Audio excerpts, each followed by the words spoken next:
நிறைய குடும்பங்கள் பிரிந்து காணப்படுகிறாங்க. ஆனா ஆண்டவர் ஒரு ஆவியை ஊற்றும் பொழுது ஆவியானவருடைய அபிஷேகம் அந்த இரைச்சல் போல, பெருங்காற்றடிக்கிற முழக்கம் போல ஆவியானவர் இறங்கி வரும் பொழுது அந்தந்த எலும்புகள் தன் எலும்போட சேர்ந்து கொண்டது. ஹல்லேலூயா.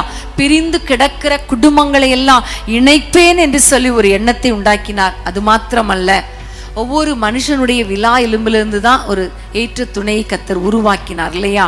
அப்போ அந்தந்த எலும்புக்குரிய அந்த விலா எலும்பை கர்த்தர் கொண்டு வந்து சேர்க்கிறதாக என்னுடைய உள்ளத்திலே ஒரு எண்ணத்தை கர்த்தர் கொடுத்தார். இன்னைக்கு நீங்க யாரெல்லாம் குடும்பங்கள் பிரிக்கப்பட்டு வேதனையோடு கூட இருக்கிறீங்களோ, இன்னைக்கு ஆண்டவரிடத்துல ஜெபம் பண்ண போறீங்க. ஆண்டவரே, என்னுடைய குடும்பம் ஆண்டவரே ஒன்றாக இணைக்கப்படட்டும். அப்ப ஒருவேளை பிள்ளைகள் நீங்க இருந்து ஜெபம் பண்ணிட்டு இருந்தீங்கன்னா, ஆண்டவரே என்னுடைய எலும்போடு கூட ஆண்டவரே சீக்கிரமாய் நீங்க சேர்க்கணும் அப்பா என்று சொல்லும் பொழுது நிச்சயமா பாருங்க, சீக்கிரம் கர்த்தர் ஒரு அசைவை உங்கள் குடும்பத்திலே உண்டாக்க போகிறார்.